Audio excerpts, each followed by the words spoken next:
الحمدللہ نحمدہ ونصلی علی رسول الکریم بسم اللہ الرحمن الرحیم۔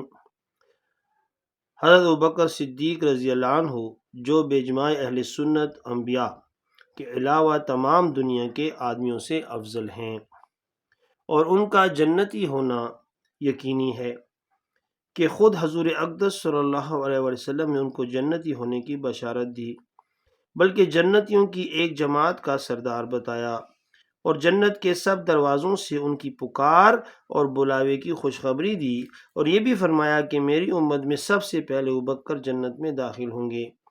اس سب کے باوجود فرمایا کرتے کہ کاش میں کوئی درخت ہوتا جو کاٹ دیا جاتا، کبھی فرماتے کاش میں کوئی گھاس ہوتا کہ جانور اس کو کھا لیتے، کبھی فرماتے کاش میں کسی مومن کے بدن کا بال ہوتا۔ ایک مرتبہ ایک باغ میں تشریف لے گئے اور ایک جانور کو بیٹھا ہوا دیکھ کر ٹھنڈا سانس بھرا اور فرمایا کہ تو کس قدر لطف میں ہے کہ کھاتا ہے، پیتا ہے، درختوں کے سائے میں پھرتا ہے، اور آخرت میں تجھ پر کوئی حساب کتاب نہیں، کاش ابوبکر بھی تجھ جیسا ہوتا۔ ربیعہ رضی اللہ عنہ اسلمی کہتے ہیں کہ ایک مرتبہ کسی بات پر مجھ میں اور حضرت ابوبکر صدیق رضی اللہ عنہ میں کچھ بات بڑھ گئی، اور انہوں نے مجھے کوئی سخت لفظ کہہ دیا جو مجھے ناگوار گزرا۔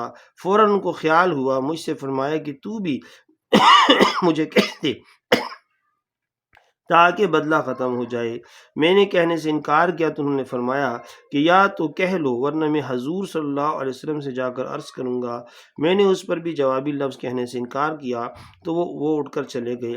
بنو اسلم کے کچھ لوگ آئے اور کہنے لگے یہ بھی اچھی بات ہے کہ خود ہی تو زیادتی کی اور خود ہی اسی حضور صلی اللہ علیہ وسلم سے شکایت بھی کریں گے۔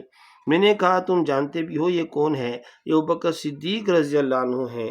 اگر یہ خفا ہو گئے تو اللہ کا لاڈلا رسول صلی اللہ علیہ وآلہ وسلم مجھ سے خفا ہو جائے گا، اور اس کی خفگی سے اللہ تعالی شانہ ناراض ہو جائیں گے۔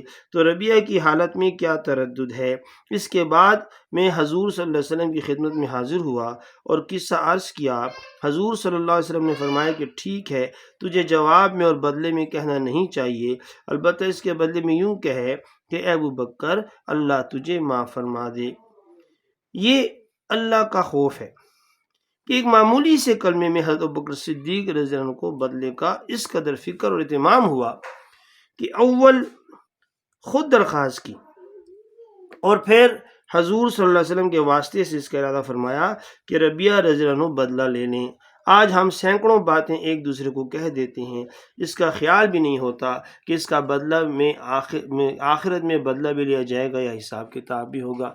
اللہ تعالیٰ آپ کو اور مجھے بھی صحابہ کی طرح ایمان نصیب فرمائے اور ان کی طرح ڈر اور تقوی اور پرہیزگاری عطا فرمائے۔ جزاک اللہ خیر۔